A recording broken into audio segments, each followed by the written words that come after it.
के लंबे पैराग्राफ, चलिए वो तो चलिए बात हो गई कि क्या क्या करना है, फिर बाद में मैं बताता हूँ क्या नहीं करना है। टाइम पेपर दे रहे हैं तो पेपर देते समय क्या क्या चीजों का ध्यान देना होगा, पेपर्स पे लिखना कैसे है कॉपीज में ताकि अच्छे नंबर मिल सकें, और क्या क्या कामियां या क्या क्या प्रॉब्लम्स होती हैं जिन्हें आप कभी भी ना करें। तो आज के इस वीडियो में हम लोग बात करेंगे कि फर्स्ट टाइम देने वाले यूजर्स को किस तरीके से ओ लेवल का पेपर देना होना चाहिए और ट्रिक क्या होनी चाहिए। इसके पहले मैं आप सबको एक बार फिर से बहुत सारा थैंक्स कहना चाहूंगा, बहुत सारी विशेस। आप लोगों ने मेरे इस ऐप को इतने कम समय में इतना ज्यादा अप्रिशिएट किया। हम लोगों ने सभी कुछ एक सिंपल से प्लेटफॉर्म पे लाकर रखा है। आप लोग प्ले स्टोर से इस ऐप को सर्च करिए, जिसमें सबसे ज्यादा कोर क्वेश्चंस मेरे पास अवेलेबल रहते हैं। वो 600 से घटकर 300 रुपए हो गया है, और जल्द ही हम लोग नए साल में प्रोजेक्ट्स पर भी लाने वाले हैं। टॉपिक पर हम लोग आगे बढ़ते हैं। आपके थ्रू आउट ओ लेवल एक ही,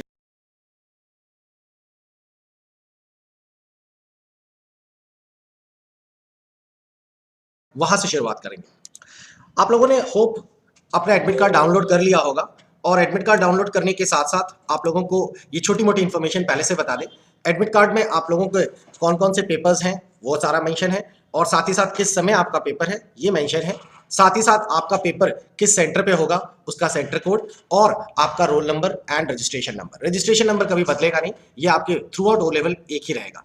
तो ये सारी इन्फॉर्मेशन आपको अपने इस एडमिट कार्ड से मिल जाती है। आपको तीन चीजें हमेशा अपने साथ रखनी है। सबसे पहले एग्जाम देते समय एडमिट कार्ड, ये आपके पास होना चाहिए। नंबर सेकंड, आपके पास नेलिट का आईडी कार्ड होना चाहिए। नेलिट का आईडी कार्ड आपको अपने डैशबोर्ड पे ही मिल जाएगा, आप उसे डाउनलोड कर लीजिए। और कोई ना कोई आईडी जैसे आधार, ये सारी चीजें आप लोग लेकर जरूर जाइएगा। पेन वगैरह वो तो बट नेचुरल है आपके पास, क्योंकि वो मार्कशीट वगैरह में आपको करना होगा। तो पहले तो हम लोगों को ये सारी चीजें चाहिए।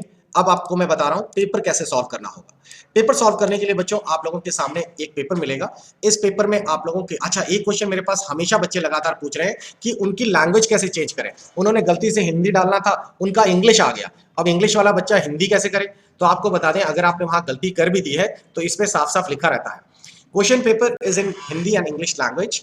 Candidate can choose to the language in any of the language. आप हिंदी और इंग्लिश किसी भी लैंग्वेज में आप अपना एग्जाम दे सकते हैं, भले ही आपने वहां पर इंग्लिश रखा हो और आप यहाँ पे हिंदी देना चाहेंगे। कुछ बच्चे मुझसे कहते हैं कि सर मिक्स करके लिख सकते हैं। बिल्कुल मिक्स करके लिख सकते हैं। आप लोगों को हिंदी, प्योरली हिंदी लिखने की जरूरत नहीं होती है। जैसे कि फॉर एग्जाम्पल ये वाली सेंटेंस पढ़िए, इसमें लिखा है भाग एक वैकल्पिक, तो आप लोग इसकी जगह ऑब्जेक्टिव भी लिख सकते हैं। ये काम चलता है, इतनी नेलिट हमें छूट देता है, और हमारे जो चेक्स करने वाले जो भी प्रोफेसर्स हैं वो इस चीज को लिनेंटली करते हैं काम। तो ये तो हो गया बात आपकी पहले इंस्ट्रक्शंस की। अब आप लोगों को ये पूरी की पूरी जो भी आपके पास आप क्वेश्चन पेपर आएगा उसके पहले पार्ट में आप लोगों की शुरुआत करते हैं। जैसे कि पहला पार्ट आपने पढ़ लिया, ये 10 क्वेश्चंस हैं आपके सामने। इन 10 क्वेश्चंस में आप लोगों को हिंदी और इंग्लिश दोनों में पेपर लिखा हुआ मिलेगा। आपको लगता है कि पहले सवाल का बी पोर्शन सही है। अब चलिए ओमार शीट में कैसे भरेंगे इसे। आपके सामने ये ओमार शीट है, ये मैंने अपनी तरफ से ड्राफ्ट किया, वहां एक पिंक शेड की मिलेगी आपको। ओमार शीट में आपको पहले पूरा भरना होगा। जहां ओमार शीट मैंने आप लोगों के नोट्स जो हैं उसमें, और जो ऐप है उसमें भी डाल दिया। अगर आपने ऐप में कुछ परचेज नहीं भी किया तो ओमार शीट आपको वहां फ्री ऑफ कॉस्ट देखने को मिल जाएगी। अब आप लोग यहाँ पे अपना registration number, roll number, date ये सब भर दीजिएगा पूरा। ये सब आपको आता ही है। पेपर का नाम आपको पेपर पे ही लिखा हुआ मिल जाएगा, आप ऊपर से यहाँ से नोट करके डाल दीजिएगा। ये देखिए M1R4 जैसे ये पुराना वाला है, और अब फर्स्ट टाइम M1R5 होने वाला है, तो आप लोग वो सारी चीजें इस पे डाल दीजिएगा। उसके बाद यहाँ से शुरुआत करते हैं। पहला जो है ये आपका ऑब्जेक्टिव का है। तो जैसा कि मैंने आपको दिखाया, फर्स्ट का आपको बी सही लग रहा है, तो बस आप लोग यहाँ फर्स्ट पे बी पे डाक कर दीजिएगा। सेम उसी तरीके से सेकंड का सी, थर्ड जो भी है आप डाक करते चलिए। जब आप लोगों का ये फर्स्ट क्वेश्चन पूरा हो गया, अब हम लोग पहुंचते हैं उसके बाद सेकंड क्वेश्चन पे, जिसपे कि हमारे पास आते हैं ट्रू एंड फॉल्स। ये रहे, ये भी 10 होंगे। आपको लगता है कि हाँ ये वाला पोर्शन ट्रू है, तो आप सीधा सीधा जाइए और 2.1 का ट्रू पे मार्क कर दीजिए। सेकंड का फॉल्स है तो फॉल्स पे मार्क कर दीजिए। इसी के बाद नंबर थर्ड पे हम लोग बढ़ते हैं। थर्ड में हमारे पास जो सीरीज है इसमें 10 क्वेश्चन होंगे जो कि मैच द फॉलोइंग के होंगे। आप 10 क्वेश्चन पढ़ रहे हैं, आपको लगा कि अच्छा 3.1 का ये तो एच है, तो कोई दिक्कत नहीं है। आपके सामने यहाँ पे 3.1 दिया हुआ है और आप इस एच को मार्क कर दीजिए। वैसे ही 3.2 का बी है तो डी को मार्क कर दीजिए। चौथे स्टेप पे आगे बढ़ते हैं। चौथे स्टेप पे बच्चों आप लोगों को मिलेगा fill in the blanks. Fill in the blanks आपने पढ़ा, आपको लगता है 4.1 का हमारे पास होना चाहिए। मान लीजिए कि बी टू बी यानी कि बी क्वेश्चन 4.1 का बी सही लग रहा है, मान के चल रहे हैं, तो आप लोग सीधा सीधा 4.1 के बी को मार्क कर दीजिए। लीजिए आपके 40 क्वेश्चन हो गए। ये आपको करने की मैक्सिमम अवधि जो है वो 1 घंटे है। आपको 1 घंटे में करना ही है, बचे हुए 2 घंटे जो है वो आपके नेक्स्ट सब्जेक्टिव के हैं। लेकिन इस चीज का भी ध्यान रखिए, इसमें 20 नंबर लाने कंपलसरी है, और अगर आप लोगों के बच जाता है आपके पास टाइम, तो आप उस टाइम का पूरा इस्तेमाल करिए। इस बुकलेट में ही साफ साफ दिया हुआ है कि यदि आपके पास टाइम बचता है तो आप इस पार्ट को सबमिट करके सेकंड पार्ट ले सकते हैं। मैं दिखाता हूं इस पे, देखिए इसमें लिखा हुआ है maximum time allotted for the part 1 is 1 year, part 1 is 1 hour. Answer book of part 2 will be supplied at the time when the answer sheet of part 1 is written.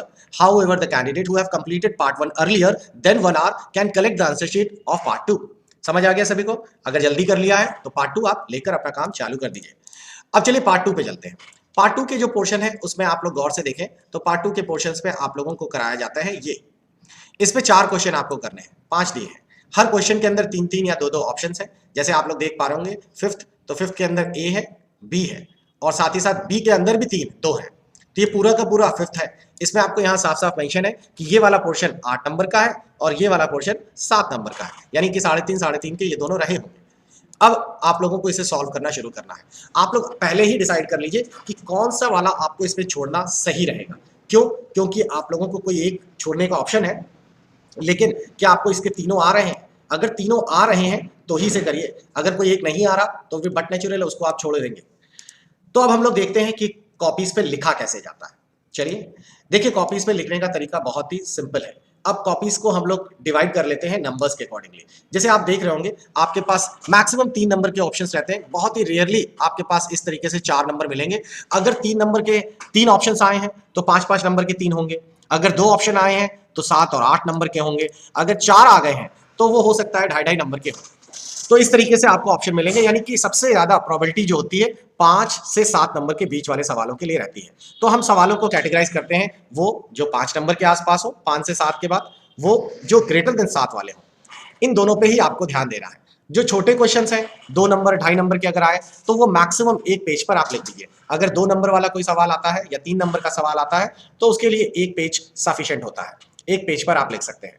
इसके लिए मिनिमम 2 पेज होने चाहिए और इसके लिए कम से कम 3 page जरूर लिखिए। 2.5 से 3 पेज का लिखना है, लेकिन ये नहीं कि लिखने का मतलब आप छापते ही चले गए। आप सोचेंगे कि अगर हम 2 पेज लिखेंगे तो अगर हमारे पास 3 सवाल आ गए तो 6 पेज तो सिर्फ एक ही सवाल को करने के लिए हो गए। नहीं, लिखने का तरीका क्या होता है वो मैं आपको बता रहा हूं।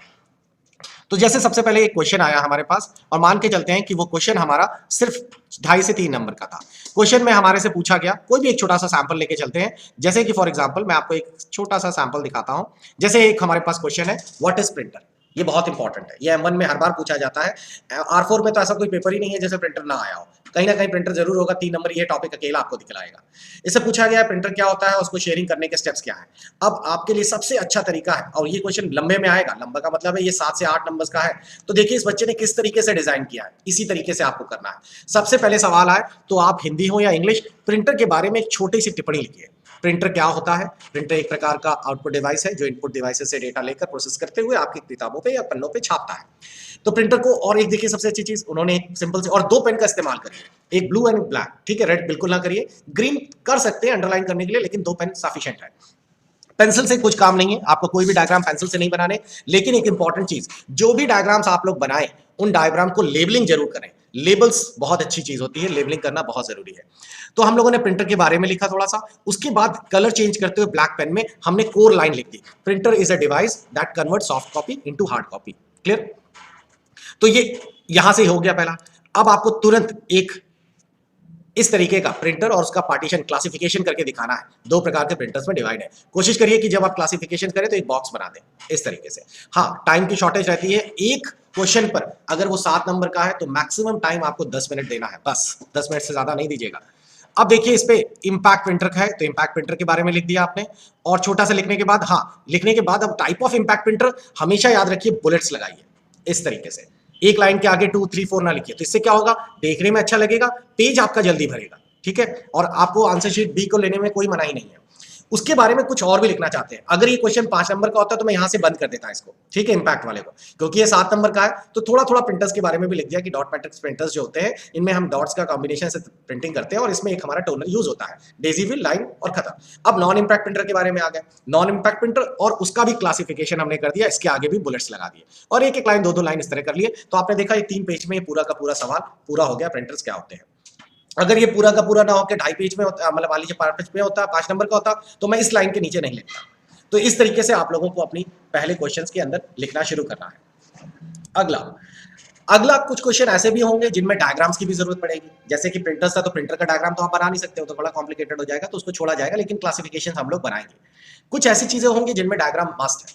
आपको मैं बता दूं, यदि आपका क्वेश्चन थ्योरी वाला कोई आता है, थ्योरेटिकल क्वेश्चंस कैसे पहचानते हैं, जैसे इसमें बात की जाए इस क्वेश्चंस में, तो यहां दिया गया है कि आप लोगों को 5 फंक्शंस बताने हैं। अब आदमी सोचेगा फंक्शन का डायग्राम कैसे बनेगा, बिल्कुल बनेगा। आप तुरंत एक फंक्शन समझाना शुरू करिए, सम क्या होता है, सम फंक्शन को एक्सप्लेन किया, तुरंत आपने एक यहाँ पे शीट बनाई रफ में, और यहाँ कुछ रैंडम नंबर्स लिखे, साथ ही साथ एबीसीडी की लेबलिंग की, और उसके बाद यहां पर आपने इक्वल टू सम एग्जांपल में दिखाया। तो ये एग्जांपल में जरूर बनेगा, इसके एक अच्छे खासे नंबर रहते हैं। इसी तरीके से आपसे पूछा गया मेल मर्ज क्या होता है, तो मेल मर्ज की आप लोग स्क्रीन बनाइए। स्क्रीन का मतलब मैं ये नहीं बोल रहा हूं कि पूरे मेनूज बनाइए, आप सीधा सीधा मेन टॉपिक डालिए कि आपने कहा लेटर ऑप्शन, तो यहां लेटर लिख दिया, इसके ऊपर ऐसे एरो बनाया, यहां पे लिखा मेल मर्ज, ठीक। और उसके बाद एक अच्छी चीज, इसको यहां से लेकर ऐसे एक एरो बना के यहां पे कर सकते हैं, ये शो करता है कि आप इस पे क्लिक कर रहे हैं। अब नंबर 2, दूसरी स्क्रीन, इस तरीके से बनाना बहुत ही बेहतरीन होता है। जब आप ऐसे डायग्राम शो करते हैं, एग्जामिनर आपकी थ्योरी पढ़ता ही नहीं है, उसको पता है आपने डायग्राम बना लिया, यानी आपके दिमाग में बसा हुआ है ये पूरा, वो नहीं आपको पूरी थ्योरी पढ़ के अपना टाइम वेस्ट करेगा। मेन मोटिव एग्जामिनर्स का रहता है कि आपको सवाल आता है कि नहीं आता। ये तो नहीं है कि आप ब्लफिंग कर रहे हैं बैठ के अपनी उसमें कहानी लिख रहे हैं कुछ, तो ये जरूरी है। एक चीज और जो सच्चाई है बच्चों, इंग्लिश में लिखे गए आंसर्स को हमेशा ही प्रिविलेज मिलती है। आपको बेहतरीन नंबर लाने हैं, इंग्लिश हमेशा रहती है, लेकिन ये ऑफिशियल कोई अनाउंसमेंट नहीं है, ये मेरा अपना पर्सनल एक्सपीरियंस है। इंग्लिश में लिखी गई शीट्स अच्छे नंबर्स दिलाती है। अब ये है तो है, उसमें मैं भी कुछ नहीं कर सकता। What is defragmentation? डिफ्रेगमेंटेशन के बारे में लिखा आपने थोड़ा सा कि डिफ्रेगमेंटेशन क्या होती है, उसके बारे में बताया, और उसके बाद सबसे इंपॉर्टेंट ये डायग्राम में आपने कैसे भी, आप इसको सजाने में मत डालिए। मैंने बताया ना 5 नंबर का होगा तो मैक्सिमम 7 मिनट में, 8 नंबर का या फिर 7 नंबर का है तो 10 मिनट में, ऐसे क्लासिफाई कर पाएंगे। लेकिन इसमें देखा आपने लेबलिंग करना बहुत जरूरी है। तो डायग्राम्स लीजिए, डायग्राम्स को लेबलिंग करिए और इस तरीके से लिख डालिए। पहली चीज, कभी भी इस तरह के लंबे पैराग्राफ, चलिए वो तो चलिए बात होगी कि क्या क्या करना है, फिर बाद में मैं बताता हूं क्या नहीं करना है। तो आई थिंक आप लोगों को क्वेश्चन पेपर समझ आने लगा होगा कैसे लिखना है।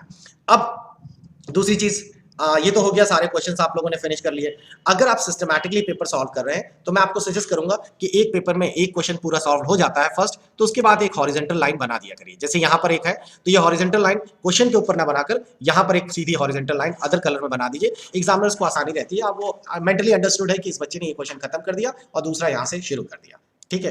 तो ये छोटी छोटी बारीकियां हैं जो आप लोगों को एग्जाम्स देते समय जरूर ध्यान देनी है। अब कुछ क्वेश्चन ऐसे भी होते हैं जिनमें आप डायग्राम नहीं बना सकते। जैसे पूछा गया है कंप्यूटर वायरस क्या होता है। अब कंप्यूटर वायरस तो आप एक्सप्लेन कर सकते हैं, 1 2 3 करके बुलेट्स बना सकते हैं, देखिए इस तरीके से आप दिखा सकते हैं, लेकिन इसमें डायग्राम्स नहीं होते, तो इसकी जगह आप बुलेट्स का इस्तेमाल करिए। हमेशा बुलेट्स से ही काम करिए। अब मैं आपको बताने जा रहा हूं क्या करना है क्या नहीं करना है, ये चीज बहुत ध्यान दीजिएगा। एग्जाम में कभी भी आप लंबे लंबे पैराग्राफ्स ना लिखें, इतनी लंबी लंबी कहानी एक सिंगल पैराग्राफ में कभी मत लिखें। आप कभी भी लिखे, ज्यादा है 3 4 लाइन तो पैरा चेंज करके करें, पैराग्राफ जरूर बनाएं। मैं तो सजेस्ट ही नहीं करता पैराग्राफ बनाए, मैं कहूंगा कि आप बुलेट्स बनाइए, ऐसे बुलेट्स बना के लिखिए। हमें पूरी वहां कहानी, एग्जामिनर तो ऑलरेडी पढ़ा हुआ है, उसको थोड़ी पढ़ाना है, हमें उसे बताना है कि हमें आता है, तो हम उस चीज को कैसे एक्सप्लेन करेंगे, हम टू द पॉइंट बात करेंगे, हम ग्रामर का यूज कम और हम लोग स्टेटमेंट का यूज ज्यादा करेंगे। तो मैंने वायरसेस के टाइप्स बताए और हर टाइप में क्या क्या इंपॉर्टेंट है वो बता दिया।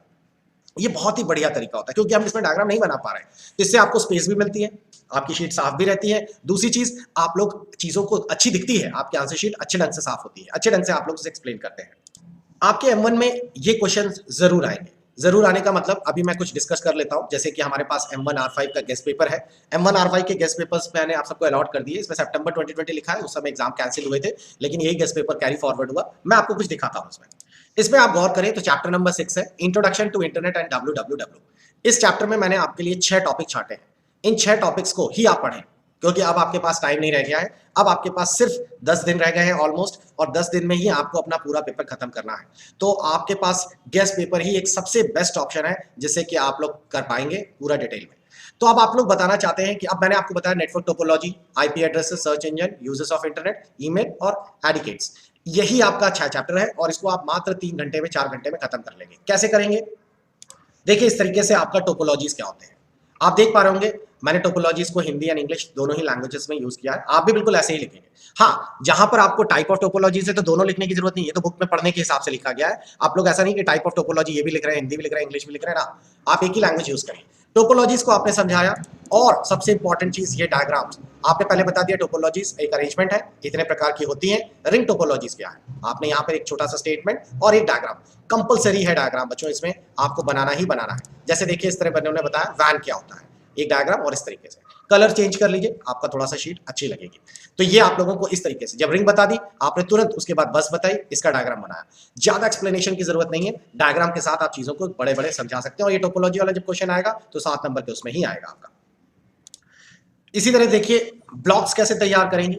जैसे आप लोगों के अब कैश मेमोरी का कोई डायग्राम ही नहीं बन सकता, लेकिन हमने छोड़ना नहीं है, हम कुछ ना कुछ तो बना के जाएंगे वहां पर। तो कैश मेमोरी आपने एक लाइन में एक्सप्लेन किया, एक छोटा सा पैरा चेंज किया, तुरंत आपने यहाँ पे एक डायग्राम, एक ब्लॉक बनाया और इसके अंदर लेबलिंग की। ये परफेक्ट है। अगर आप 3 नंबर का सवाल है, ये सफिशिएंट है इतना लिखना, तो आपके लिए कैश मेमोरीज। और अगर इसी क्वेश्चन को थोड़ा बड़ा कर दिया जाए तो मेमोरीज में एक्सेस टाइम और ये सारी चीजें क्या होती हैं आप नीचे ऐड कर सकते हैं।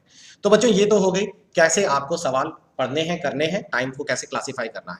अब आप लोग इससे बचे कैसे, कुछ कुछ चीजों से बचना है। सबसे पहली चीज होता क्या है, एक सबसे बड़ा प्रॉब्लम आती है बच्चों में, वो ये कि आपको कभी कभार ऐसा देखा गया है कि इसके 2 आ रहे हैं और इसके भी 2 आ रहे हैं। समझ आया, इस वाले के 2 आ रहे हैं, इसका सी नहीं आ रहा, और इस वाले के भी 2 आ रहे हैं, इसका भी सी या डी नहीं आ रहा। अब क्या किया जाए, तो अब या तो आप छोड़ दें, लेकिन छोड़ने का मतलब तो 0 है, उसमें तो 5 नंबर गए पूरे पूरे। वैसे ऑफिशियली ये इलीगल, या यूं कहिए कि इलीगल तो गलत होगा, वैसे ऑफिशियली ये एक्सेप्टेबल नहीं है। लेकिन आप एक काम करें, छोड़ने की जगह टाइम बचता है अगर, तो आप लोग इसका 7A कर दें, 2 उसके कर दिए और 1 इसके कर दिए, कुछ छोड़िए नहीं। कभी कभार ऐसा होता है कि एग्जामिनर इस चीज को कंसीडर नहीं करता और वो नंबर दे देता है। और कुछ सॉफ्ट कॉर्नर्स एग्जामिनर्स होते हैं, बोलते हैं जा यार 1.5-2 ले ही जाओ तो ठीक है। और जो आपका बिल्कुल किनारे वाले पोर्शन आएगा ना, जब 2 नंबर 1 नंबर से आदमी का गड़बड़ होती है तो उस समय ये बहुत बड़ा काम करते हैं। दूसरी, तो पहला समझ आ गया, छोड़ना नहीं है। दूसरी चीज, नेगेटिव मार्किंग नहीं होती बच्चों, इसमें कोई नेगेटिव मार्किंग नहीं है, नो नेगेटिव मार्किंग्स। तो आप लोगों को कोई भी क्वेश्चन, कोई भी ओमार, कुछ भी नहीं छोड़ना है।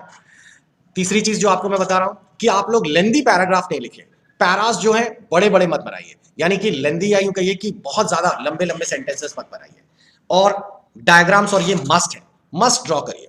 ड्राइंग सबसे ज्यादा जरूरी है, ओ लेवल या किसी में चीज में ड्राइंग बहुत पसंद की जाती है लेबलिंग के साथ। 2 पेन से ज्यादा पेन मत यूज करिए। राइटिंग अच्छी है ठीक है, लेकिन आप जिस स्टैंडर्ड में है वहां राइटिंग की महत्वता खत्म हो जाती है। आप लोग एक बजाय कि आप राइटिंग बनाने के चक्कर में पूरा 15 नंबर का सवाल छोड़ें, इससे बढ़िया थोड़ा फास्ट लिखें। आपको मैं बता दूं, आप कितना भी फास्ट करेंगे, ऑब्जेक्टिव आपका जल्दी हो जाएगा, सब्जेक्टिव में आपके क्वेश्चन छूटेंगे बच्चों। तो जो फर्स्ट टाइम एग्जाम दे रहा होता है, मैं आपको बता दूं, आपका पेपर में 1 या 2 एक सवाल या सब जो क्वेश्चन है ये छूटेगा।